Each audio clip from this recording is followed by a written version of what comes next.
Bienvenidos amigos, this is Cisco Gomez and welcome to the Progressing Male. Here we're trying to create an open space to have open convos that challenges stigmas, and we want to try to break those old, tired stereotypes that men can't communicate, that we can't access our emotions, and that we cannot be allies. Here we try to cancel the cancel culture. Why? Because we're indulging in conversations and we're trying to learn. Now, you heard me say we a couple of times. Yes, I'm not alone. As you know, I'm joined by two incredible, fabulous gentlemen. The first is the ginger to my beer, the ginger to the bread man. It's Kane Silver! What's up, Wembley? What's up, everyone? I couldn't think of anywhere else cool. Well, after that intro, just ruined it, but it's okay. And then just in the spirit, because if you've seen the other episodes, there's always a bit of competition about, you know, who gets the biggest big up in the intro. So to my left is Dwayne Nosworthy. Well done. I deserve that. Because that was epic. It's fair, it's fair. No, it's fair. It's fair. And I take it. No, but Dwayne isn't... Yours is good. Mine was... You've always wanted to say that. You've always wanted to say that. Oh, Lord. Well, I mean, boys, we've got a lot to talk about today. Oh. Because today is something that...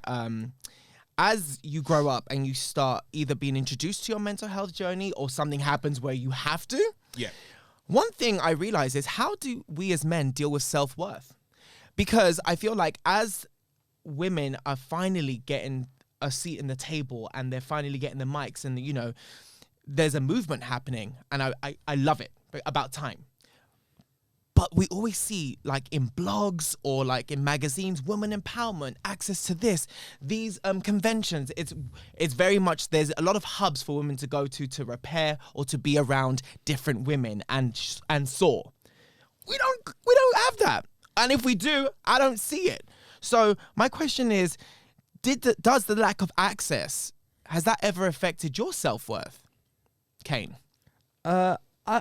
I don't know. I don't think so. I feel like I've always surrounded myself with like-minded males. Like, no matter what I've always done, like whether it be growing up, being part of a football team. And I really feel like if you've grown up part of sports teams, then you kind of create those areas and those places. Those bonds and stuff. Those bonds where you feel worth within other men. Yeah. Do you know But what I mean? when you said I don't know, because that's an activity, and you know what I mean? When the thing is, like, because, you know, little do you know, I also play sports sometimes.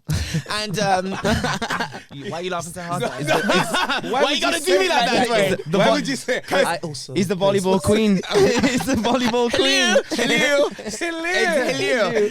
But what it is, to be social and to be around men, let's say in sports and stuff like that, of course there's a high to that. There's a brotherhood. Yeah. And it really does help give you know, your day a little kickstart. But let's be real, in a football game, we ain't going down with what happened maybe if someone went down with your fiance or like trouble in paradise with your mum and dad. It's all quite surface level. So is that the same thing though, Kane?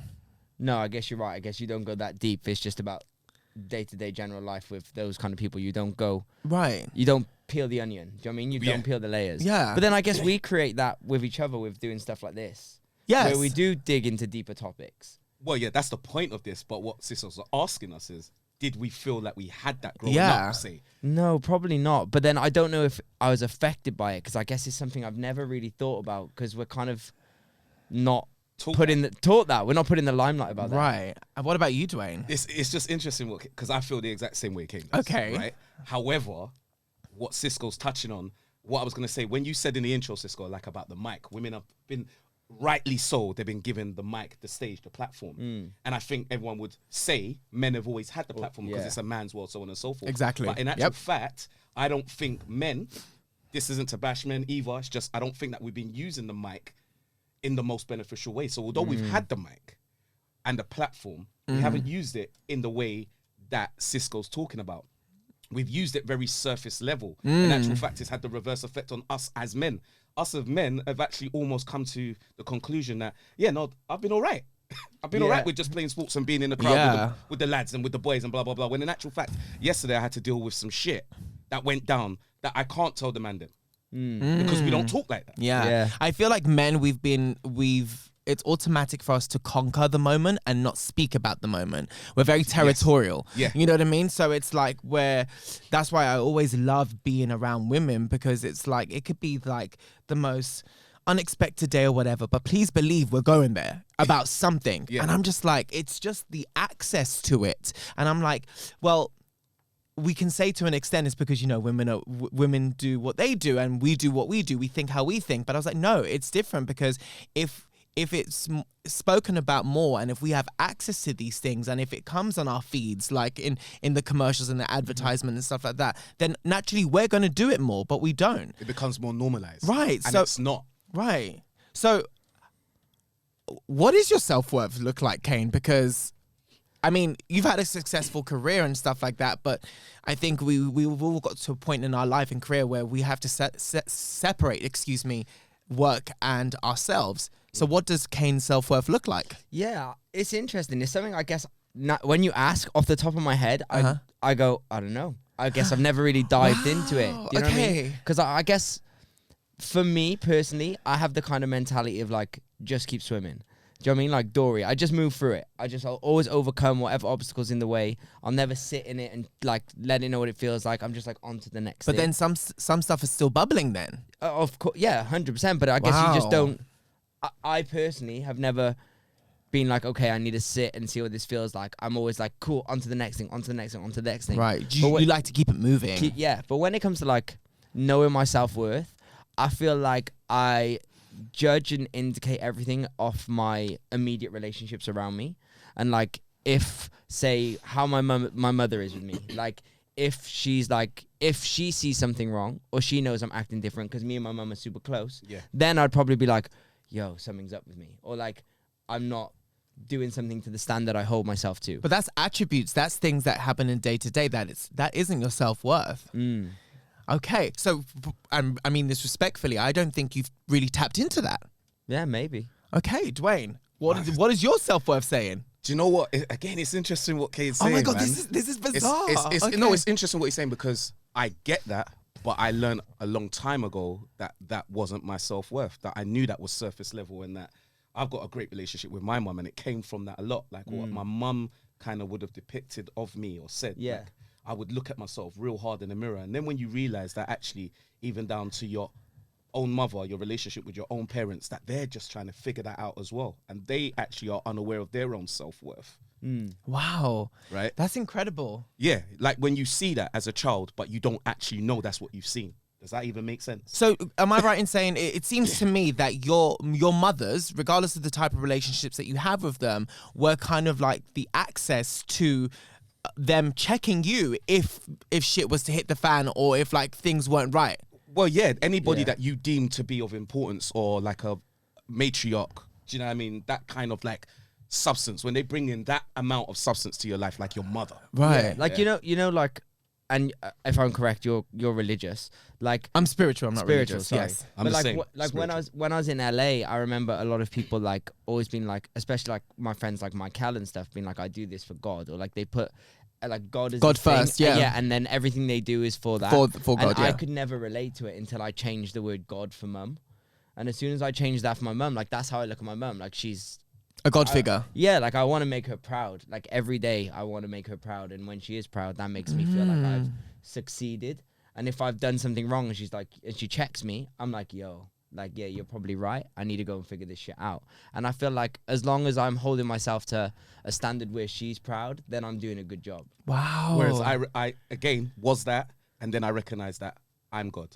Yeah. I was gonna say because I know your philosophy. Remind our viewers, in case this is the first episode, what your philosophy is. Well, my philosophy is that I'm the representation of God in my life. So how I treat myself, I treat God. Right. But what was it? The selfish and selfless. So selfish for selfless reasons. Me first, not me only. Bam. So I know I have to treat myself in a way that I would like to treat others. Yeah. So if I know that I love you guys, which I do, right? I can't love you before I love me, because therefore, to me, the love I'm giving you is inauthentic. Right. But that even though that to me is access and self-worth, because to unlock that means that you've understood The assignment.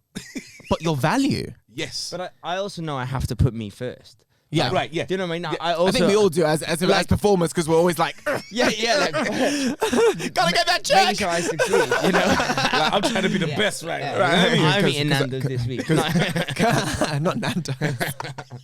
Feel free to sponsor us. Wow. Oh my God. Okay. Well, which I love about the show. Yeah. But I thought we were gonna have a little more similarity. My introduction to self-worth is completely different from yours, and I accessed it really, really early. Right. Like, so because I've told you, and in case this is your first episode, listeners, like, me and Delusion have been best friends because Delusion has had to catapult me into an atmosphere or stratosphere to make my things come true, like my career, the man I want to be, etc., etc. So when I was younger, I was like, I want to be a performer. It was never a dance. I want to be an entertainer. Yeah.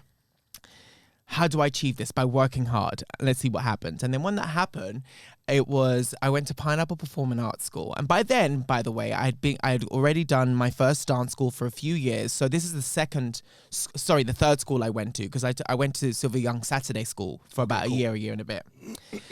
And then I get to Pineapple. So I've got my zhuzh, I got my thing, right? But it was very much a student. Like, I wasn't thinking about me. I was just thinking about getting the steps and being the best I could. Yeah. And then someone called me a star, and his name was Antonio. I'll never forget this. Antonio, who teaches at Pineapple, he used to do like a Bollywood kind of fusion jazz class, and he taught us in the performing arts school. And I remember I'm looking at him and I was like, that's a very blunt statement. And for someone that works in the West End and has been there years before me, that's... How old were you then? I must have been 15. Okay. 50, approaching 16, maybe 16.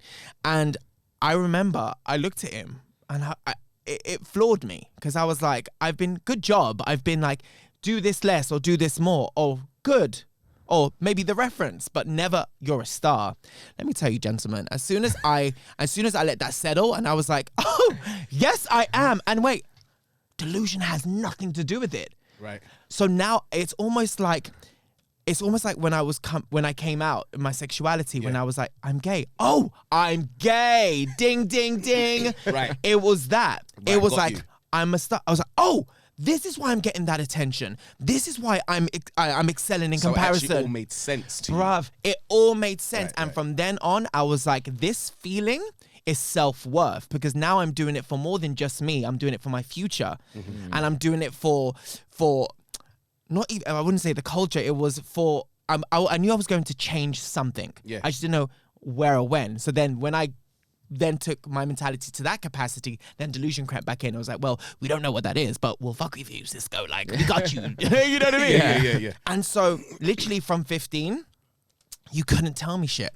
Right. And arrogance started to mix with my self-worth, because of when I started working professionally, I wasn't received well, but there was no reason for me not to be received well. Of course. So it was kind of jerking, but my self-worth was like, now, this is going to happen, because what they don't understand, they fear. What they fear, they're going to try and shut down. And also you have to understand, this is a competitive market. If you are going to do this good, that means one of them are not. This is how they think. It's not like there's chicken for everyone. It ain't like that. So when I sussed that out, by the way, by myself, I was like, oh, thank you, self-worth. I'm carrying on. This light's gonna shine, bitch. Right. And literally, I kid you not, even in my darkest times, my self-worth was always available. What I didn't understand, and it happened to me in 2020, was in 2020, for just a little kind of rundown, I became depressed for the first time, and it happened very quick and very deep, very dark. Yeah. And my self-worth for the first time was triggered. And it was triggered because what I was doing is I was working with someone who gave me the most amazing opportunities in career. But in my opinion, the worth money-wise didn't match my talent and who I was in the industry. But because I was so appreciative, and I wouldn't dare to ever, come to that person and be like, listen, I deserve more money. This is why, like, my rate's been the same for like 2 or 3 years. Like, you know what I mean? It was always installed to me, you should be happy that you're working and that it's regular. And so because I'm before anything, I'm such a grateful person. Yeah. You tie my shoelace that one time because I couldn't bend over. Like, I'm telling you, like, you will be. I will give you everything. Like, Yeah. I'm so appreciative. And so unfortunately, I was slowly, without even knowing, dismantling that thing that was so pure and strong and self-worth. steadfast, my self-worth. Wow. And so when my depression came and I didn't have anything left in my arsenal, what came up at the forefront, one of 3 subjects, one of them was my self-worth, because I started to second guess, or I started to resent why I didn't speak up, all those people involved. Wow. Yeah. And so it was like a 35-year run.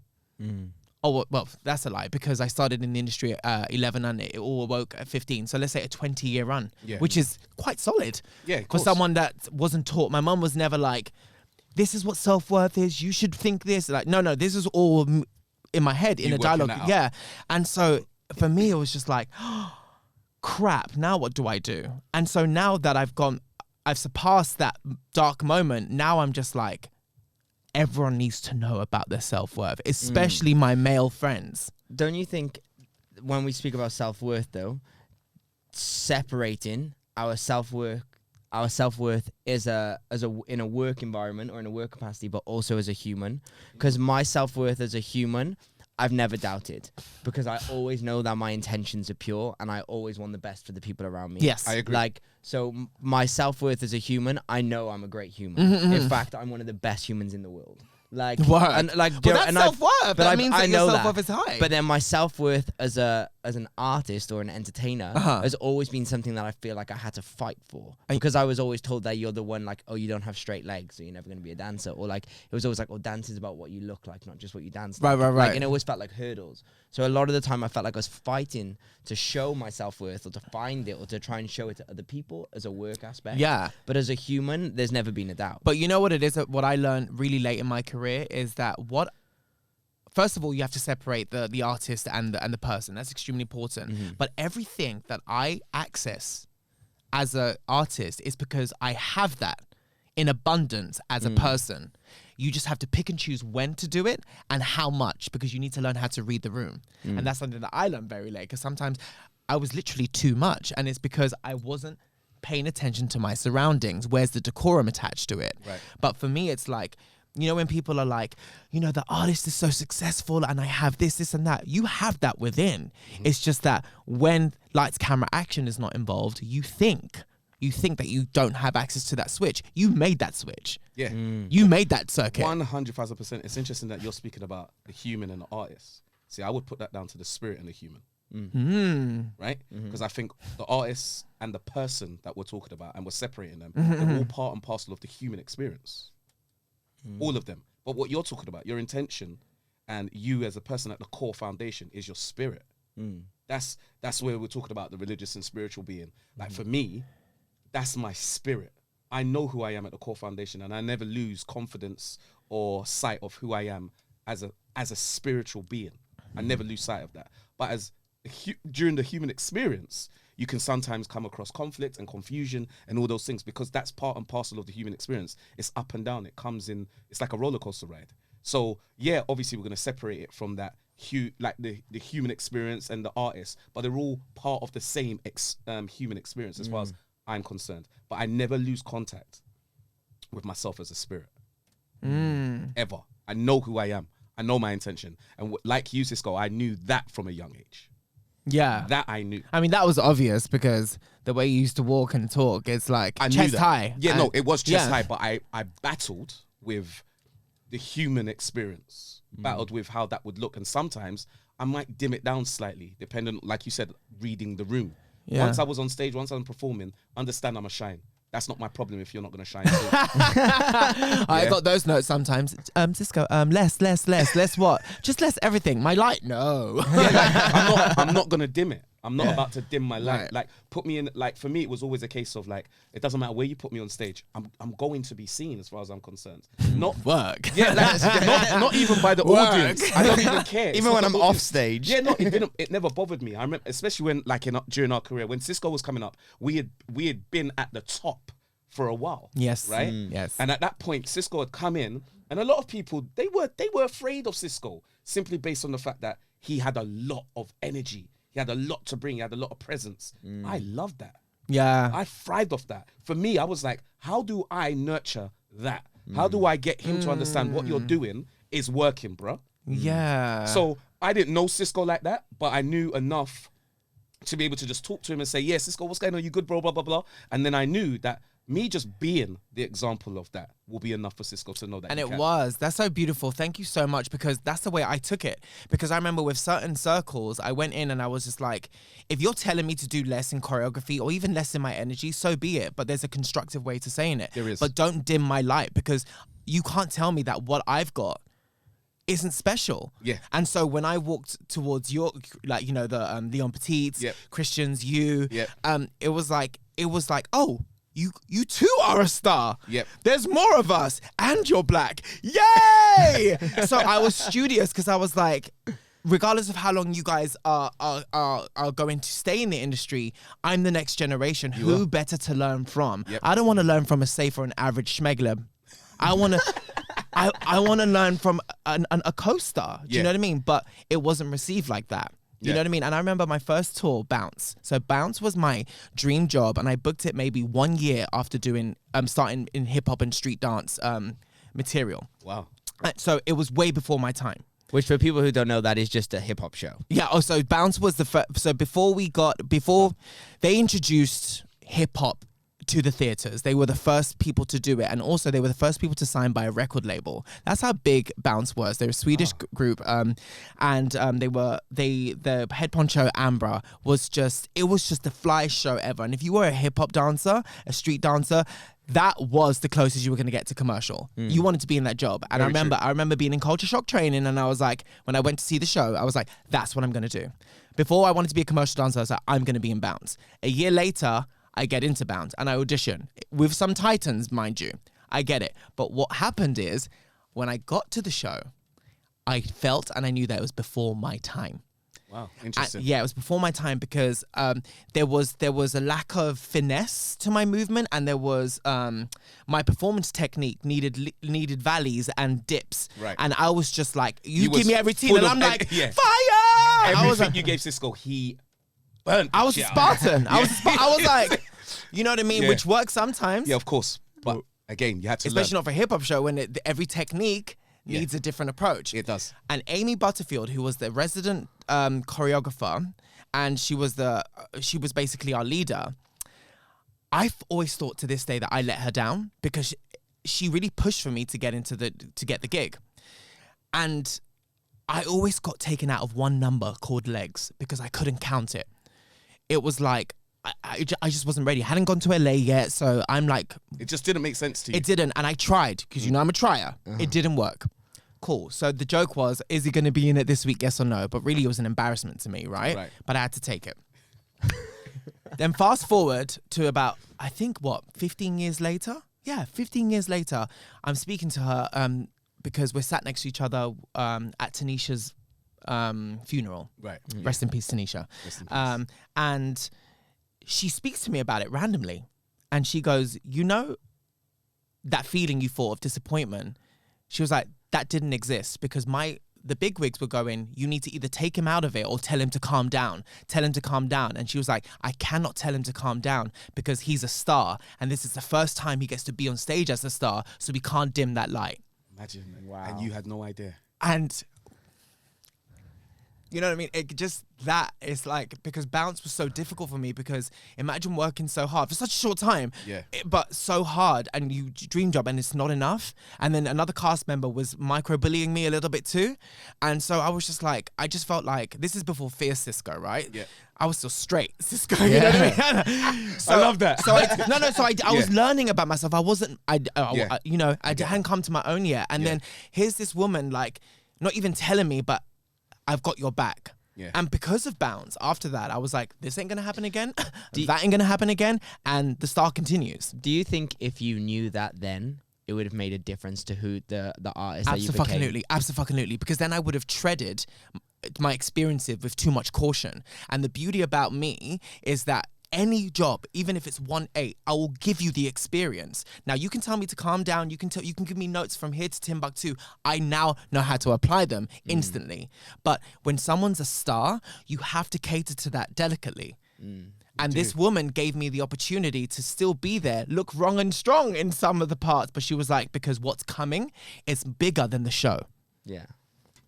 And because of her, Amy Butterfield, I love you because of you and Antonio, it was like a 2-hit combo. My self-worth was cemented and it was validated by people I respected so much. And I bought that through life. And so this takes me to my next question, boys, because my self-worth was really introduced by me training, being in the industry / when I first came into the industry. Has the industry tampered with your self-worth, or has it given you the tools to excel in life, Dwayne?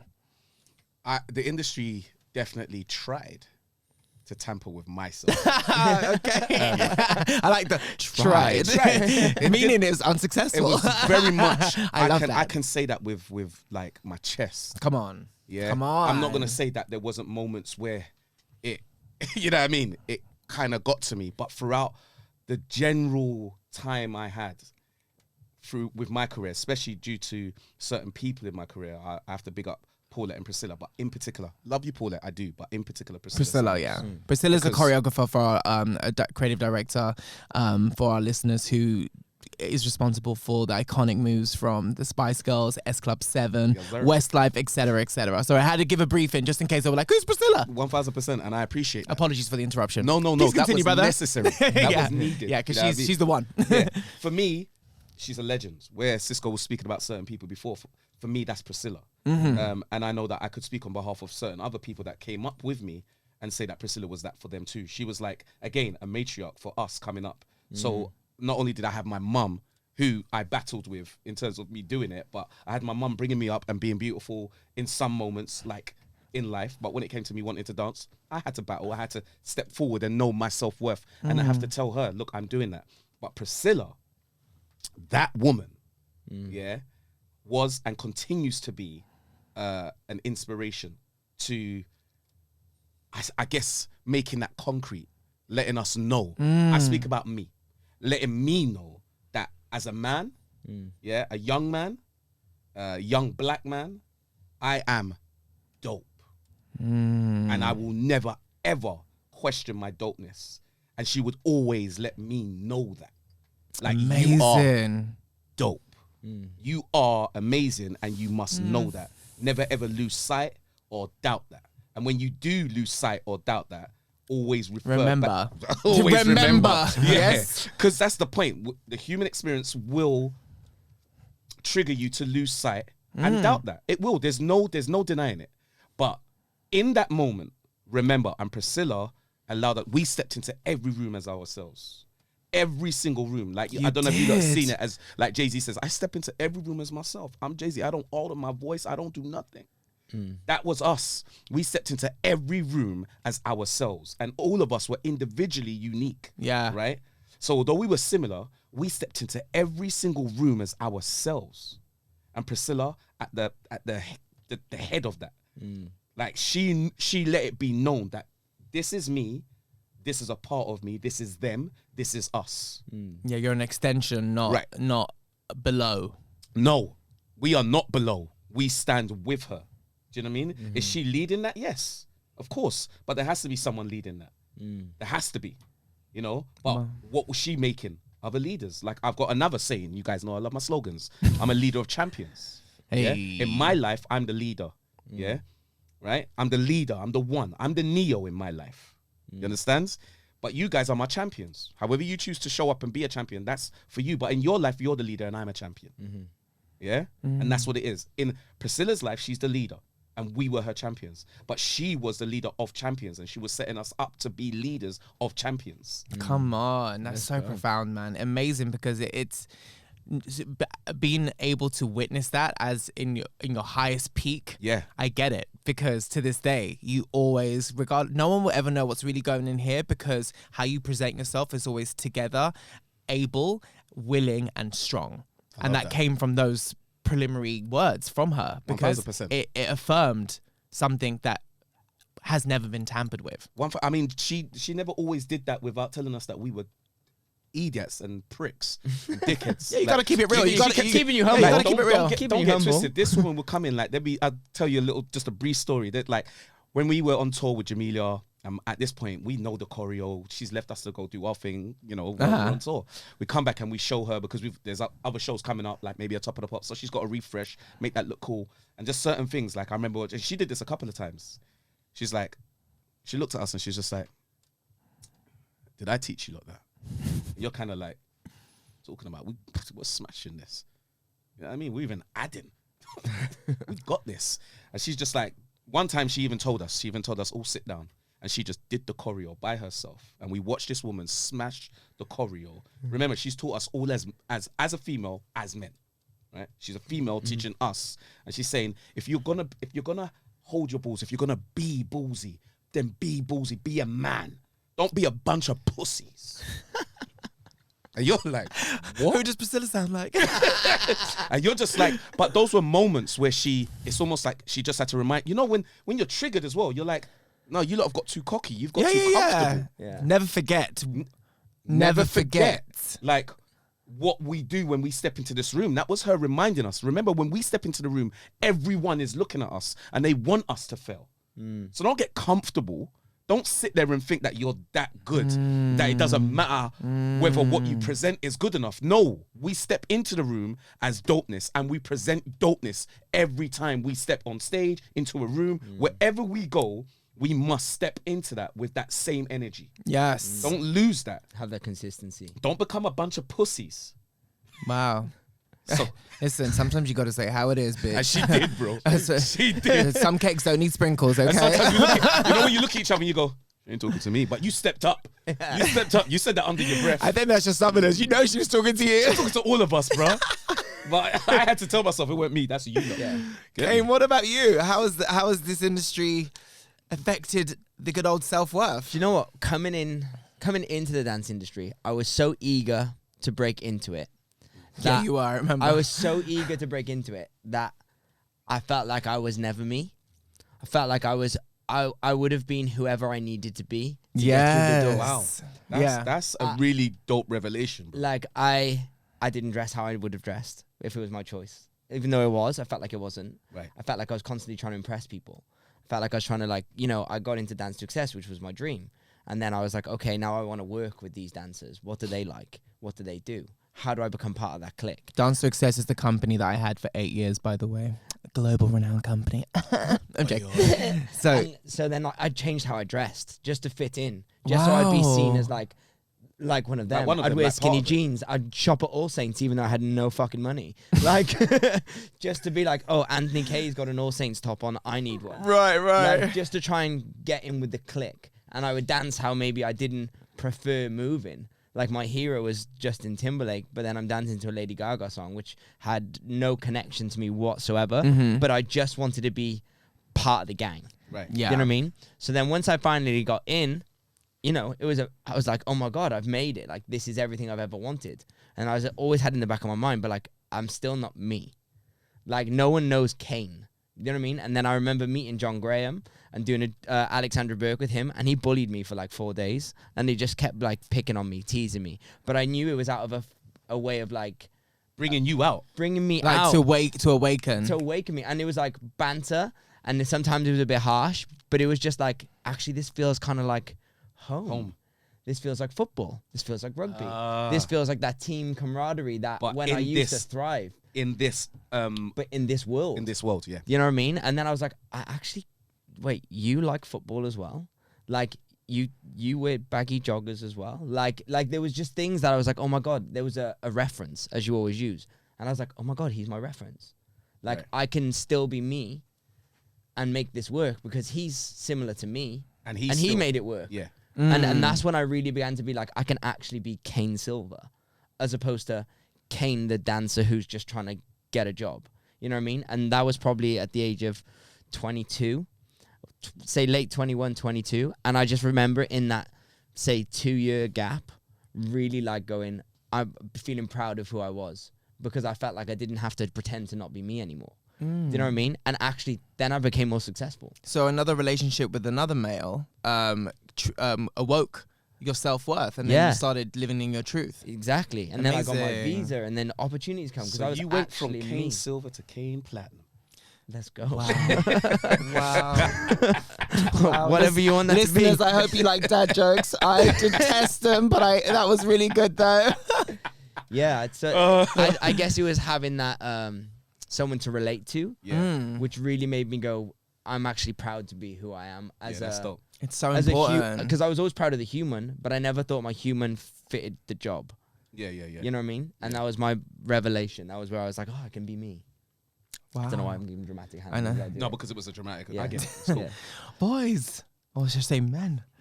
That was interesting. And I hope, listeners, that you guys can relate to this, because I think with this episode, what I really want, hopefully, is to just trigger some curiosity within.